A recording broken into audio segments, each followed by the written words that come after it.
Are you ready? All right.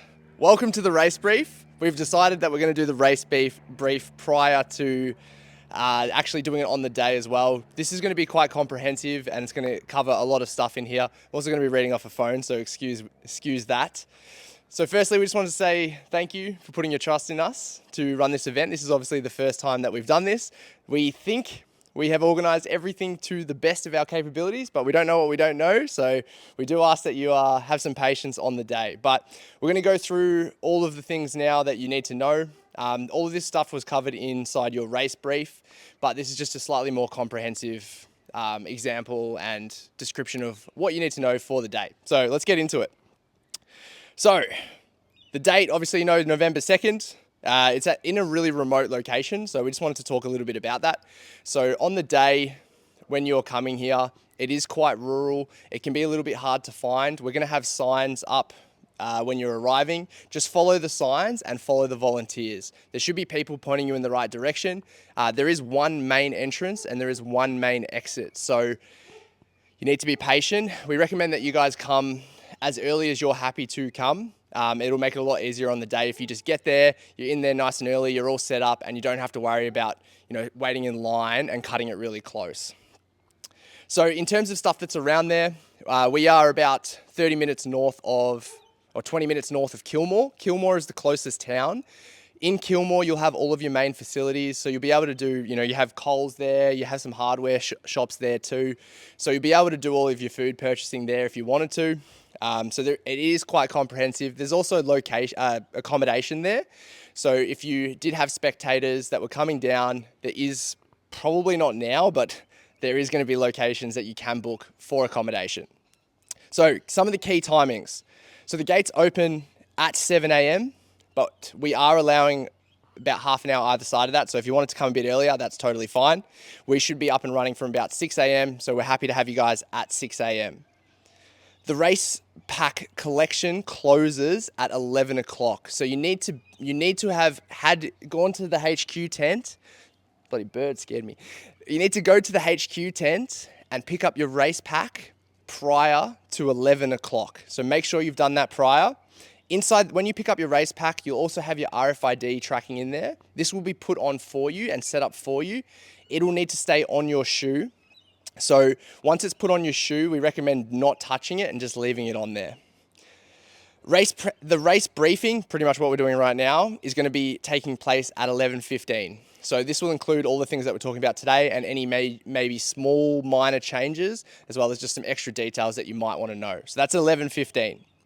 The first lap, most importantly, the first lap starts at 12 o'clock. So you must be ready to go by 12 o'clock. Each lap begins and ends at the same point, but we'll touch on that a little bit more shortly. The biggest thing out of this is the waiting bay. So if you've never done a backyard ultra before, or you're not sure what this means, basically what this is a big area that you'll need to be in prior to the start time.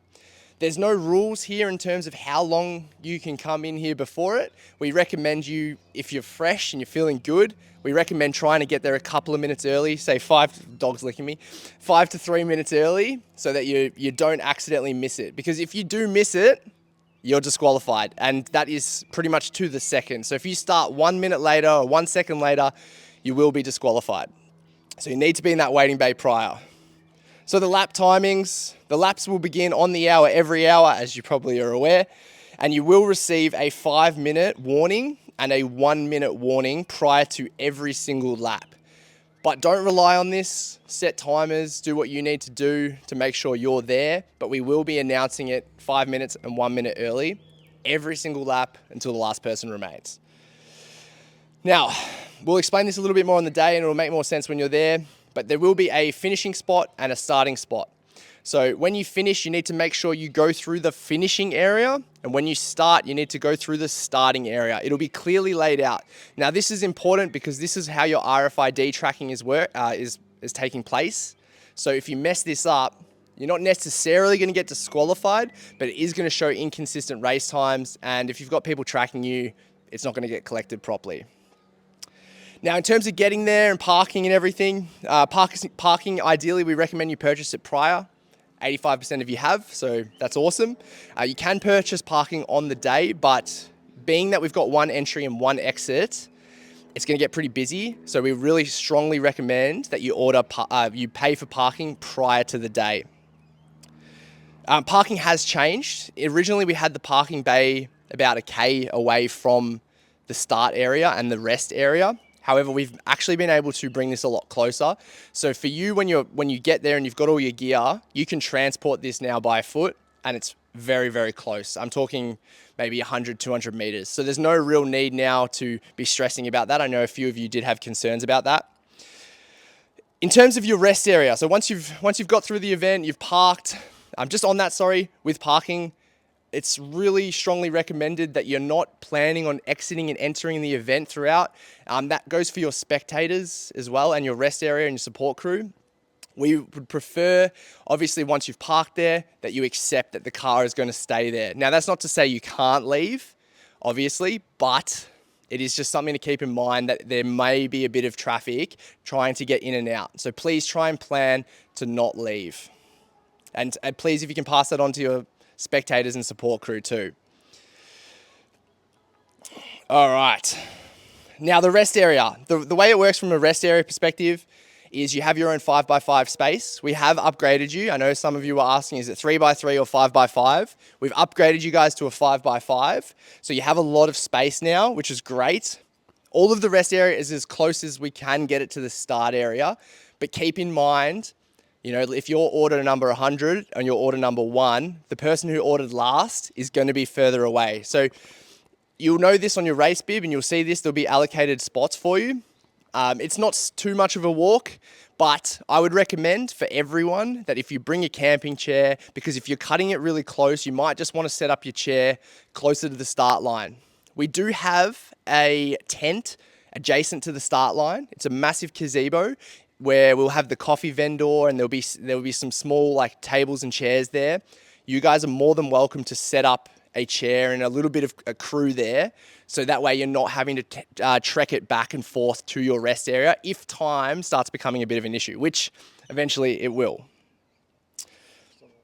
Rest area allocation, race bib numbers, and some change. Oh yes, so because some of you have requested to be near certain people and some people have pulled out and transferred tickets, you'll need to make sure when you get your race pack, on your race pack, it'll tell you what your rest area allocation is.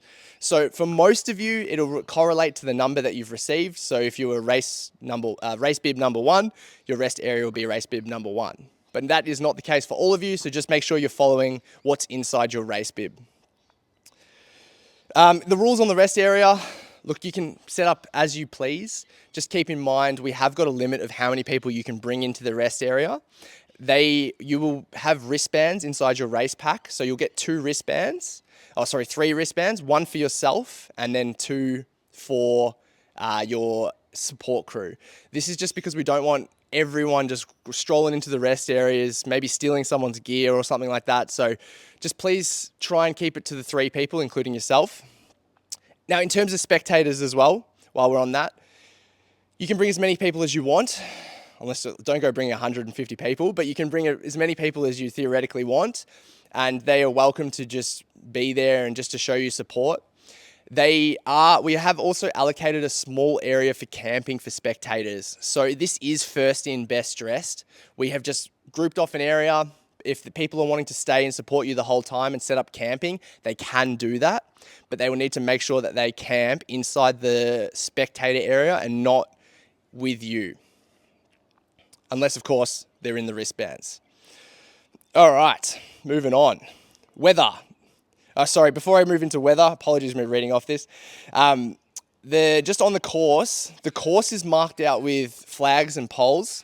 The way it'll work is you need to keep the course to the left of you, okay? So as long as you can stay as close to the flags as you want, ideally recommended, because you're gonna save a little bit of distance if you do, but you just need to keep that to the left of you at all times. The course itself is a rural course. So a couple of little pointers here. There's rocks, there's going to be wildlife. Unlikely that you'll see any wildlife given how busy it's going to be. But things to keep in mind, you still want to keep in mind that there is wildlife. There's slippery surfaces. So trail shoes are an absolute must, and we will be checking this. So please wear trail shoes. Okay, so weather conditions. If it is really cold, really wet, we will be changing the course just slightly. We have got a plan for this. We're not planning on it being really wet, but Melbourne, who knows what's going to happen. So just keep in mind that if it's really wet, there will be a small change to the course. And just for your own personal plan for wet, plan for heat, because we don't know what we're going to get. So it's important that you've got kind of both areas mapped out. And that includes your rest area too. If you're setting up your rest area, make sure you've got shelter, make sure you've got, shade. All right, so in terms of the timing and results, you'll be able to watch and see your timings on the app, and you'll be able to pass this on to spectators. So if you haven't downloaded the Harry's app, please do so. And please pass on to any loved ones, spectators, friends, whatever. Pass on the Harry's app. Once the Hardcore Harry's app's downloaded, inside that, when we're a little bit closer to King of the Hill, you'll see things inside the app that will allow you to then follow it online. So it's not live, completely live tracking. The way it'll work is once you do a lap, you'll see your lap times. You'll see your lap times, Ash? Yep, you'll see your lap times, and you'll also be able to see who hasn't completed the lap. So essentially you'll see how many people you're up against still. We'll also be live streaming it on social media, so you'll be able to see a little bit more on social media too. And you can pass it on to family, friends, spectators. So vendors at the event. So in terms of vendors at the event, we have a coffee van and we have some food, but we haven't been emphasizing this a lot because we want you to plan 100% self-sufficient.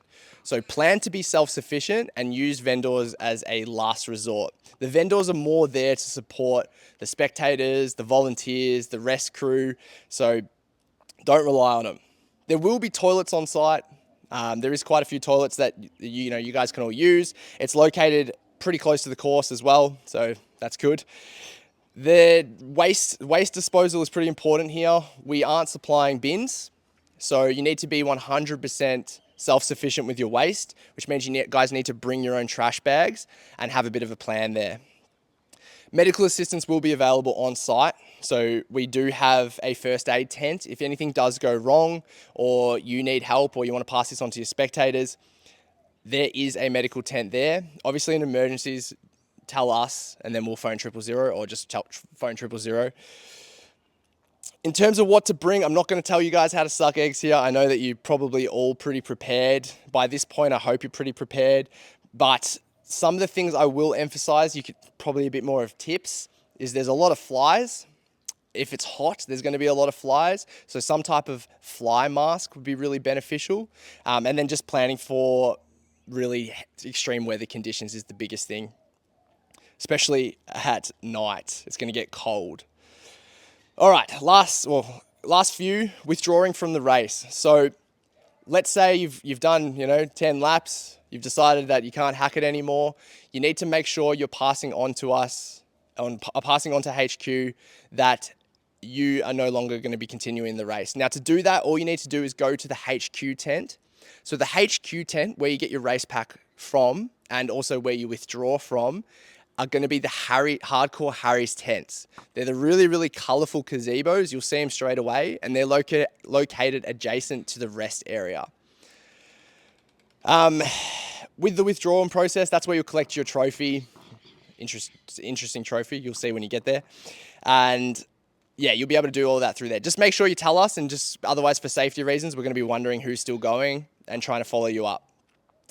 So once the event's over, you've decided you're withdrawn, you can stay. So you don't need to leave. We want as many people supporting the last few people as possible. So you are welcome to stay in your rest area, camp there all the way through until the last person remains. Now, if you've decided that you do want to leave and you are exiting the event, just keep in mind that the exit is the same as the entrance, and the exit also has to cross over the whole loop, which means that you may be waiting for a bit, so just have some patience there because we need to make sure that there's no athletes crossing when we're trying to get you to exit.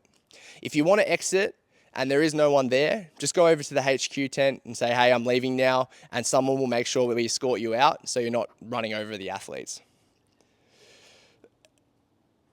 I think that's pretty much it, guys. I think we've pretty much covered everything.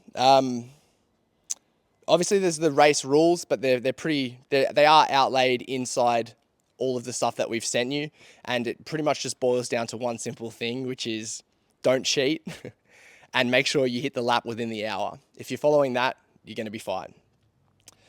That's pretty much it. So we'll see you guys November 2nd, early in the morning, hopefully, and good luck.